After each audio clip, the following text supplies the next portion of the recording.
Had a week off, and during that week, it was just a good time for us to just work on fundamentals and technique, and get our team just back focused and just give them a chance to look ahead, not so much look ahead, but know what's ahead and what we had to get prepared for. To watch SMU and get ready for them. You're looking at a team that's 4-0 right now. Just beat a really good TCU team who was ranked in the top 25. Beat them actually at TCU, so to go into TCU and win that game was really big. And they're playing very well right now. Bouchel recruited him when Texas came in and started as a true freshman for us. Does a really good job of just managing the offense and throws a really good deep ball. Jones at running back is doing a good job and they're running the ball, so they're very balanced on offense. Defense, very multiple, give you a lot of different looks. So they're going to bring pressure. Then when they need to, they'll back away from pressure and they just play coverage. So it's a really good football team. And we're going to have to be at our best to go beat this team. And, just looking forward to the challenge and hoping our players to go accept that challenge. First conference game, which is really good. So now everything from here on counts. And we need to go out and just be prepared and get focused. Have us a good. Last week was a good week. Have us another good week this week, and then get our team in the right mindset. Charlie, what's the difference between Shane Bouchel now versus when you had him in 2016?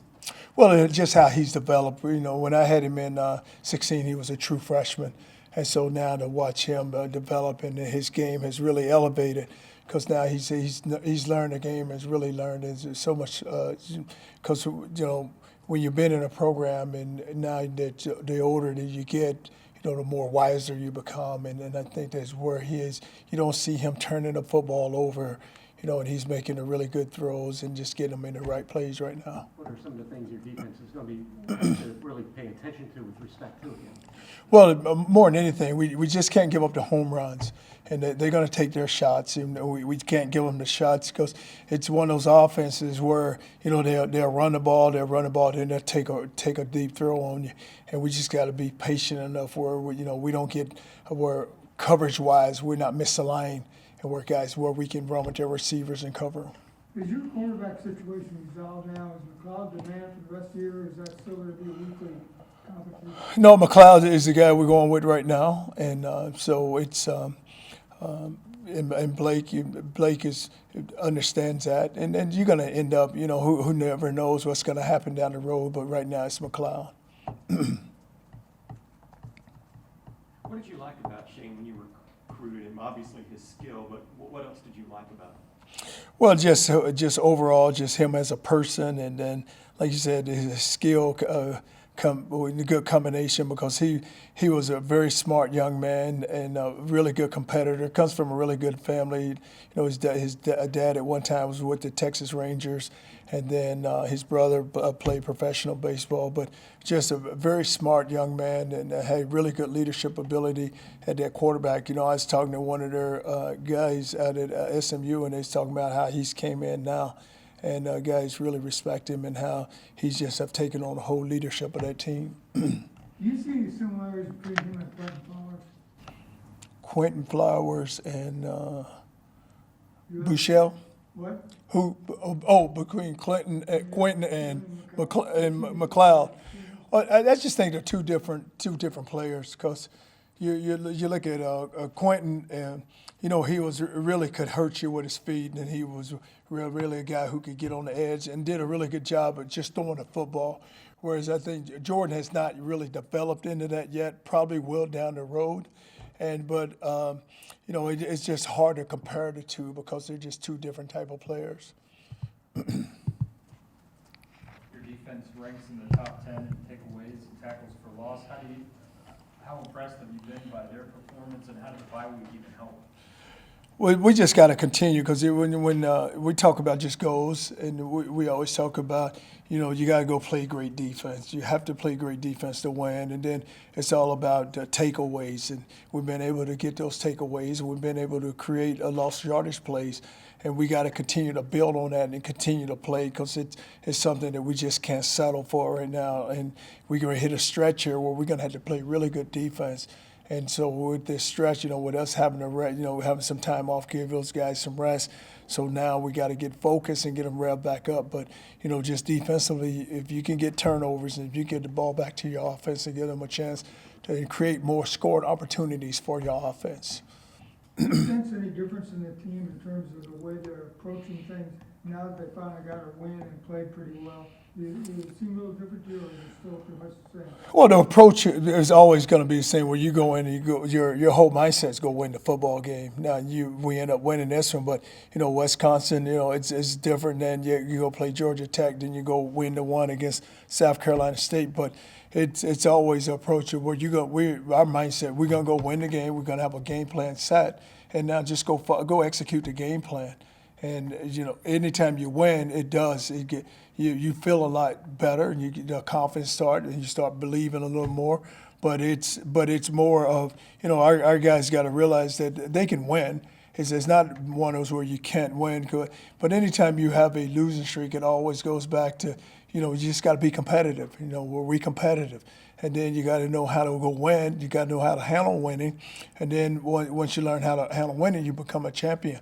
So we got a conference in front of us, but it's got to be game by game, and you got to get ready to go play game by game. And it's not where you look ahead to anything. Right now, guys, your total focus is on SMU and SMU only. Coach Weiner said that Jordan was the most unflappable quarterback he's ever coached, which is saying something. Is that something you noticed right away, just Jordan's poise at such a young age? Well, he has really good poise because nothing really phases him right now. Because really, and he's been thrown into one game. Being into one game, there's going to be room for improvement. And so with each game, it just becomes bigger and bigger. So we'll just see how he begins to handle that, as we get into the stretch stretch that we're going to take. Any update on Nico Sautel? I know he was going to see a specialist during the bye week, from what I understand. No, it's no update on Nico. I see Kelly Joyner is your backup tailback this week. What have you liked out of him? I know he got some time against South Carolina State. Well, Joyner, we got Sands back, so it's going to, got Cronkite, you got Sands, you got Joyner, but he's a, really fast and quick, and it allows us he can break some long runs for us and get the ball, really good in open space, making guys miss. Johnny Ford's making things happen as a rusher and receiver. How nice is it to have a guy that versatile producing for you? Well, Johnny's a very good football player, and he's one of those guys where you can put him at receiver, and he does a good job of catching the ball. Then you put him back at running back, and he can make people miss, and he's strong enough where he can look. He's already small, so he can hide behind those big linemen and get the yards that you need to get him. But really good player, and the guy that he's going to get a lot of touches for us because he can make things happen. Did you recruit Kelly Joyner as initially? Did you envision him as a receiver or a tailback?